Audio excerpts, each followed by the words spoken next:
मूसा ने कहा, यहोवा इस प्रकार कहता है कि आधी रात के लगभग मैं मिस्र देश के बीच में होकर चलूंगा। कब? जिसको कहते हैं पासओवर, फसह की रात, जब इजराइली इजिप्ट से 430 साल की गुलामी के बाद उस रात को निकलेंगे। तो ऐसा लिखा है कि फिर मूसा ने कहा, यहोवा इस प्रकार कहता है। किससे कहता है? इजराइलियों से। कौन कहता है? मूसा। मूसा को किसने कहा? परमेश्वर ने। लिखा है लगभग, लगभग।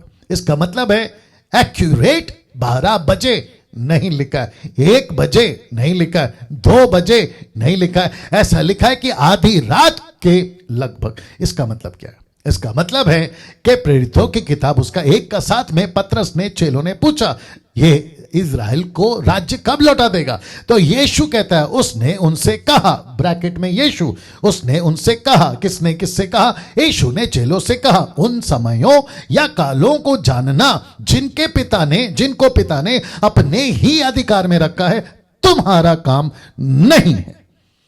मूसा पूछ सकता था, प्रभु जी आप रात को कितने बजे आएंगे? नहीं पूछा। इजरायली पूछ सकते थे मूसा से, ठीक है हम सब तैयार हैं, लेकिन परमेश्वर रात को कितना बजे निकलेगा ताकि उसके हिसाब से हम तैयार हो जाएं। लेकिन उसके पहले आधा घंटा सो लेते हैं, थोड़ा आराम कर लेते हैं, थोड़ा लूडो और कैरम बोर्ड खेल लेते हैं। और ये बात समझ में। लेकिन परमेश्वर ने मूसा से कहा कि इजरायलियों से कह दे कि लगभग। वाह दोस्तों, कैसा लग रहा है? टाइप करके बताइए। मैं इसको रख रहा हूं क्योंकि इसके ऊपर मैं अभी बहुत जोरों से आने वाला हूं। थोड़ा पानी पीने दीजिए। वाह जी, ऐसा लिखा है लगभग, बिल्कुल सटीक एक्यूरेट टाइम नहीं दिया। इसका मतलब है, आपके बीच में ऑलरेडी पढ़ चुका हूं, लेकिन आपको पता है कुछ ऐसे लोग हैं जो परमेश्वर से बार बार टाइम पूछ रहे हैं। कैसे पूछ रहे हैं? और साथ साथ में कलीसिया को डरा भी रहे हैं। कहते हैं यीशु आने वाला है, अंत का दिन आने वाला है, आपको रात को तैयार बैठना है। ऐसी ऐसी कहानियां सुना होना कानों में मेरे पड़ी हैं वीडियो के साथ में। मैं क्या बताऊं कि कुछ लोगों ने रात को 12 बजे पहाड़ पे चढ़ गए, सफेद कपड़ा पहन लिया, सब कुछ सफेद कर लिया, दाढ़ी सर के बाल, और कहा कि पवित्र बनो क्योंकि यीशु आने वाला। हद हो गई साहब। मैं आपको सिर्फ इतना बताता हूं कि परमेश्वर के ही अधिकार में कौन सा समय, कौन सा साल, कौन सा दिन, कौन सा टाइम, ये प्रभु जानता है। लेकिन हमको सिर्फ एक ही चीज करना है, but be prepared, that's it. मुझे आपको सिर्फ एक ही चीज करनी है, और वो है तैयारी। वो है तैयारी। याद रखो, ओल्ड टेस्टमेंट में भी परमेश्वर ने नहीं बताया कौन सा टाइम, न्यू टेस्टमेंट में भी नहीं बता रहा है कौन सा टाइम। सिर्फ इतना कह रहा है कि वो रात, सिर्फ इतना कहता है कि जैसे रात में चोर आता है, सिर्फ इतना कहता है कि मनुष्य का पुत्र रात में आ जाएगा, सिर्फ इतना कहता है कि तू सोच भी नहीं सकता तब आ जाएगा। लेकिन मैं फिर कहता हूं कि उसको नहीं लिखा है कि कब तक, बस इतना कहा है तैयार रहो, तैयार रहो, तैयार रहो। और तैयारी का मतलब क्या है? इसके ऊपर फिर कभी वीडियो बनाऊंगा। तैयारी का मतलब है परमेश्वर की इच्छा पर चलना, दैट्स इट। परमेश्वर की इच्छा पर चलना, परमेश्वर की इच्छा पर चलना। दोस्तों कैसा लग रहा है अभी तक आपको? मैं चाहता हूं कि आप लोग टाइप करके बताते जाए। जी, आप लोग अब कर भी रहे हैं, मैं अप्रिशिएट करता हूं। और मुझे नहीं पता कि कौन सा हिंदू, कौन सा मुस्लिम और कौन सा गैर मसीह, नॉन क्राइस्ट फॉलोवर मुझे अभी देख रहा है, सुन रहा है। ऐसा स्क्रॉल करते करते आपके पास में पहुंच जाता होगा। आप थोड़ा सा देखते हैं, फिर बोलते यार ये तो क्रिश्चियन लोग हैं। नहीं, हम क्रिश्चियंस नहीं हैं। मैं क्रिश्चियन का पादरी नहीं हूं। मैं यीशु मसीह का प्रचारक हूं और मानव जाति के लिए प्रचार कर रहा हूं। यह भी बता देता आपको, तो बी केयरफुल। चलिए वापस आते हैं। फिर से कहता हूं कि लगभग मतलब किसी प्रकार का कोई टाइम नहीं दिया।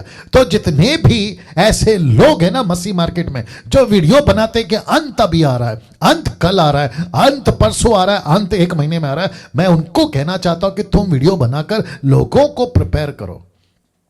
लोगों को प्रिपेयर करो। प्रिपेयर का मतलब क्या मालूम है?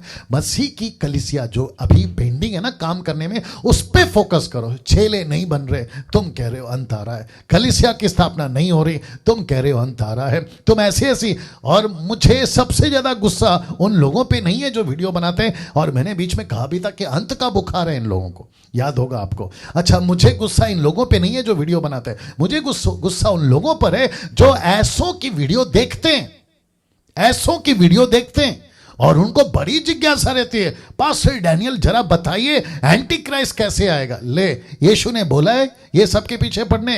अच्छा, मुझे बताइए यीशु मसीह का आगमन कैसे होगा, यीशु का घोड़ा कैसे होगा, यीशु का कपड़ा कैसे होगा। यार हद हो गई।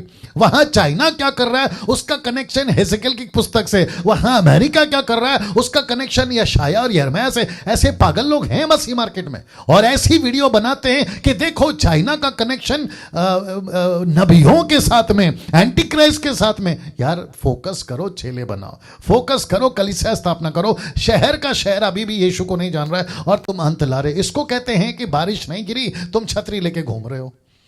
हाँ, इसको कहते हैं कि बारिश नहीं आ रही है, तुम छतरी लेके घूम रहे हो। बारिश का मौसम तो आने दो, उसके बाद छतरी। देखो क्या होता है, मैं आपको बताता हूं। अभी ठंड का मौसम है, आप शॉपिंग करने जाइए। आपको पता है कौन से कपड़े मिलेंगे मार्केट में? जितने भी ठंड के कपड़े होते हैं ना, वो मिलेंगे। यही तो कहा यीशु ने, मौसम के हिसाब से तुम पहचान लोगे। तो अभी कौन सा मौसम है, आप ये भी तो पता लगाओ। अभी मौसम है सेवा करने का। यूहन्ना की किताब उसका 4:35 तो पढ़ा होगा ना। यीशु कहता है आंखें उठाकर देखो, फसल तैयार है कटने के लिए। तुम काटने नहीं जा रहे हो, तुम पहले से मार्केट में जाके खड़े हो गए कि गेहूं खरीद लो, गेहूं खरीदो। परमेश्वर ऊपर से टप करके मारेगा, कहेगा बेटा पहला खेती में से अनाज तो इकट्ठा करता जाओ कि गोदाम में बेचना। ऐसी बहुत सारी बकवास की चीजें चल रही है, मैं क्या क्या बताऊं। मैं उसमें नहीं घुसना चाहता हूं क्योंकि मेरे को आगे फिनिश भी करना है। या बट बी केयरफुल, आप क्या सुनते हो और किस तरीके का कचरा अंदर लेके आ रहे हो। अंत की वीडियो कितनी है, मेरे को क्या हो रहा है, मैं इसमें से बाहर निकलना चाह रहा हूं, लेकिन 2-3 बातें बताकर आगे बढ़ूंगा। अंत की वीडियो यूट्यूब पर कितनी है ना, और कितने प्रीचर हैं, और इनके सब्सक्राइबर्स भी अच्छे खासे हैं, उनको फॉलो करने वाले भी अच्छे खासे हैं। जैसे ही देखते ना अंत के बारे में, एंटी क्राइस्ट के बारे में, प्रकाशित वाक्य के बारे में, या फिर लूसीफर के बारे में, धड़ धड़ धड़ धड़ देखना शुरू करेंगे। चेला बनाओ, नहीं देखेंगे। कलीसियाओं की स्थापना करो, नहीं देखेंगे। हाउ टू मेक डिसाइपल, नहीं देखेंगे। हाउ टू इवेंजलिस्ट, नहीं देखेंगे। सुसमाचार कैसे सुनाना, नहीं देखेंगे। प्रार्थना में कैसे बैठना, नहीं देखेंगे। सेवा कैसे करना, मैं मूसा के स्टडी से क्या निकाल रहा हूं, आज के युग में आप सेवा कैसे कर सकते हैं। इसलिए फिर कहता हूं कि यहां पूछे लोगों ने कि यीशु जी प्लीज बताइए कब आएगा। वचन 6 में पूछे, यीशु ने 7 में मुंह तोड़ जवाब दिया। इसको कहते हैं मुंह पे थप्पड़, मुंह तोड़ जवाब दिया। क्या लिखा देखो, जिनको पिता ने अपने ही अधिकार में रखा है, तुम्हारा काम नहीं है। ये जो लाइन है ना, तुम्हारा काम नहीं है। तो जब आपका काम नहीं है अंत के बारे में पूछना, तो वीडियो क्यों बनाते हो, अंत ऐसा आएगा, अंत वैसा आएगा। हद हो गई यार। अच्छा, बीच में एक और विचित्र प्राणी है, नाम नहीं लूंगा। वो क्या कहता है पता है, न्यू टेस्टमेंट में यीशु मसीह ने जितना सेकंड कमिंग, या फिर क्या माफ करें, जितना सुसमाचार, या फिर जितना चेला बनाओ, कलीसिया स्थापना करो, उतना नहीं बोला है। उतना सेकंड कमिंग के बारे में बोला है, एंटी क्राइस्ट के बारे में बोला है, नरक के बारे में बोला है। वो एक अलग विचित्र प्राणी है, नाम नहीं लूंगा उसका मैं, आप लोग जानते हैं। और अच्छी खासी तादाद में उसको लोग देखते हैं। अपने भारत का ही है, वो हिंदी में प्रचार करता है। अब मुझे बताइए, तो इसका मतलब क्या हुआ?